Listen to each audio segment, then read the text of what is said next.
मैं सोच रही हूँ शेख साहब, क्यों ना मैं अपने पुराने सारे कपड़े डोनेट कर दूं। क्या डोनेट करना, सीधा सीधा फेंक दो। आय हाय, कैसी बातें करें शेख साहब, क्यों फेंक दूं। महल्ले में इतनी गरीब भूखी प्यासी औरतें रहती हैं, उनमें से कोई पहन लेंगी, उनके काम आ जाएंगे। बुरा ना मानना बेगम, लेकिन तुम्हारे नाप के कपड़े जिस औरत को आ जाए ना, वो भूखी प्यासी तो हो नहीं सकती। क्या कहा आपने? फिर से कहिएगा एक बार। अरे वो छोड़ो, मुझे एक बात बताओ, कान में सुराख सबके होता है। हाँ।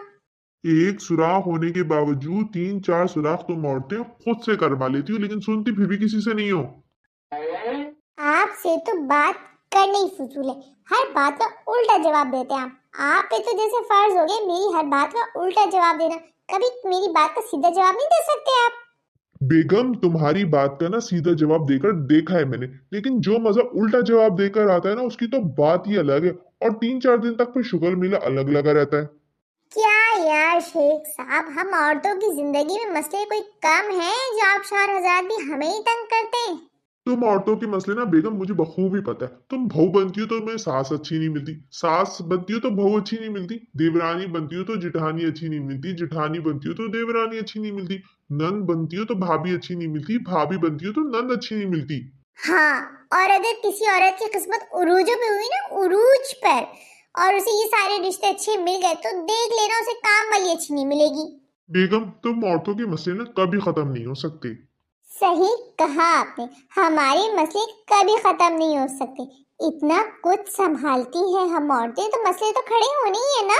बोल तो ऐसे रही है जैसे तुम औरतों के नाजुक कंधों पे मुल्क को चलाने की जिम्मेदारी, मुल्क संभालती हो तुम लोग।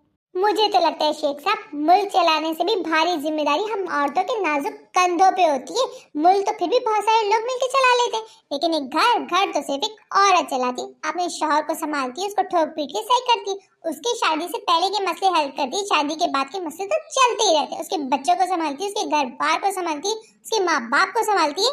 मेरा कहा मानो ना बेगम, तो तुम औरतें सिर्फ अपनी जबान संभाल लो, बाकी सब कुछ अपने आप संभल जाएगा। औरतों का तो सब मर्दों को पता होता है कि इन्हें अपनी जबान संभालने की जरूरत है, लेकिन आप मर्दों को अपने बारे में कुछ पता है? आप लोगों को तो जबान के साथ साथ अपनी निगाह, अपनी अमाल और अपनी हरकतें भी संभालने की जरूरत है। वैसे सही कहते हैं बड़े बुजुर्ग, आजकल की बीवियों को तो शौहरों का खौफ ही नहीं रहा, एहतराम ही नहीं रहा। पहले के दौर की बीवियां देख लो कैसे आप जनाब सर झुका के बात करती थी, और आजकल की बीवियां तू तड़ाक यार से कम तो बात ही नहीं करती। जो बीवियां अपने शौहरों से डरती हैं, वो कहाँ मानती है ना, वो सीधा जन्नत में जाती है, और जो नहीं मानती उनके लिए तो दुनिया